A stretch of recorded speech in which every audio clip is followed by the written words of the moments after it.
E aí, tudo bem? Vamos lá?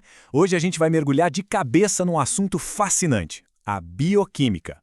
É basicamente a ciência que estuda a química da vida. É como se a gente abrisse um manual de instruções que explica como tudo em nós funciona, sabe? Desde a menor das moléculas até o organismo inteiro. Então, para começar, uma pergunta que parece simples, mas não é. Do que a gente é feito de verdade? E olha, a resposta vai muito, mas muito além de carne e osso.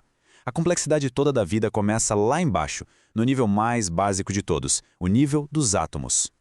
A melhor forma de imaginar isso é como uma sinfonia. Sério, cada ser vivo é o resultado de um número incontável de reações químicas, todas rolando ao mesmo tempo em harmonia perfeita. É essa dança, essa interação entre as moléculas que permite que a gente cresça, se reproduza e, claro, simplesmente sobreviva.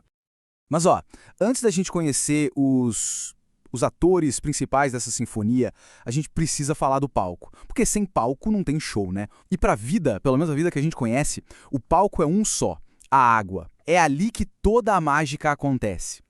E não é um palquinho qualquer, não. Pensa só, cerca de 70% do corpo de um mamífero é água. 70%. Isso já dá uma ideia do tamanho da importância dela, né? Sem água, a cortina nem subiria. O espetáculo simplesmente não existiria.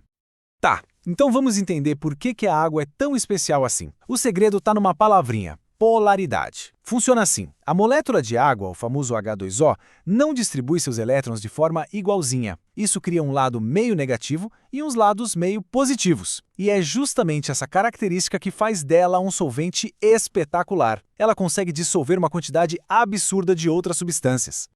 É exatamente por isso que essa ideia de ímã universal é perfeita. Por causa da polaridade, a água age como um pequeno ímã, atraindo e se conectando com outras moléculas que também têm alguma carga. E é isso que permite que todas aquelas reações químicas da vida aconteçam de um jeito super eficiente. E aqui a coisa fica muito, mas muito interessante. Porque essa regrinha simples de substâncias que gostam de água e substâncias que fogem da água comanda processos absolutamente vitais. A formação das membranas das nossas células é por causa disso. O jeito como as proteínas se enrolam para poder funcionar também. É um princípio básico com consequências gigantescas. Beleza. Então a gente já entendeu o palco, que é a água. Agora sim, está na hora de conhecer o elenco principal da nossa peça bioquímica. São as biomoléculas. Cada uma tem um papel super específico, como se fossem as engrenagens de um motor muito, muito complexo. E essa tabela aqui resume a ópera de um jeito bem claro. Olha só, carboidratos são a nossa gasolina de uso rápido, energia imediata. Lipídios, pensa neles como o tanque de reserva, o armazenamento de energia para mais tarde. E as proteínas? As proteínas são a equipe de trabalho. Elas são as operárias versáteis que fazem de tudo um pouco dentro da célula. E justamente por elas serem tão pau para toda a obra, vale a pena a gente dar um foco nelas. As proteínas são de longe as moléculas mais diversas e funcionais que existem. Pensa comigo, o colágeno que dá firmeza para a pele é proteína. A hemoglobina que carrega oxigênio no sangue, proteína. As enzimas que ajudam a digerir o almoço, adivinha, também são proteínas. Elas estão por toda parte, fazendo trabalhos essenciais. E aqui vem o ponto mais importante sobre as proteínas, a regra de ouro.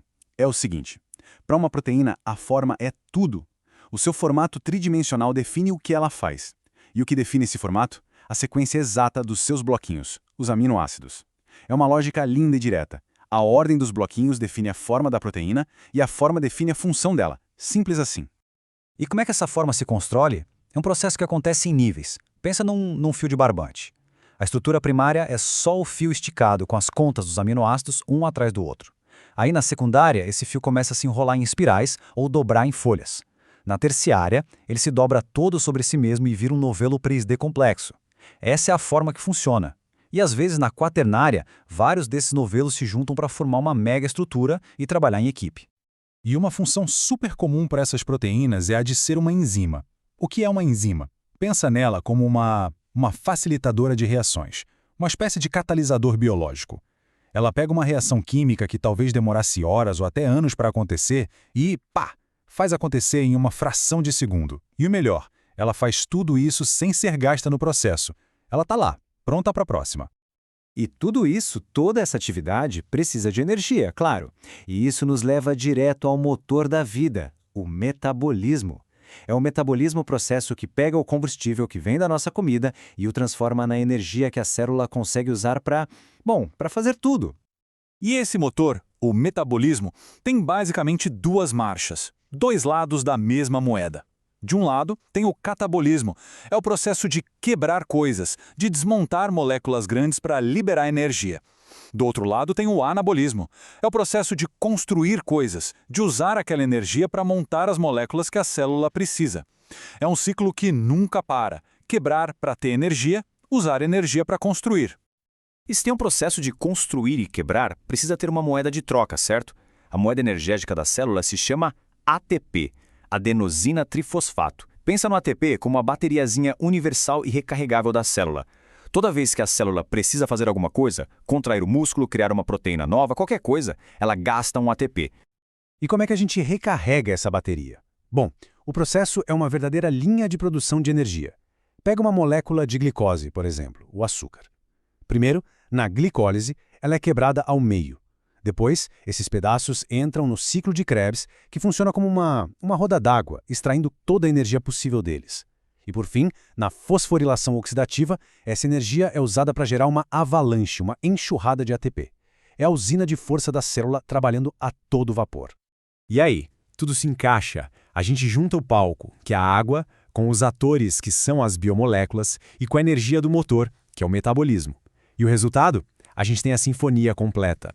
Essa interação entre todas as peças é o que cria essa coisa maravilhosamente complexa que a gente chama de vida.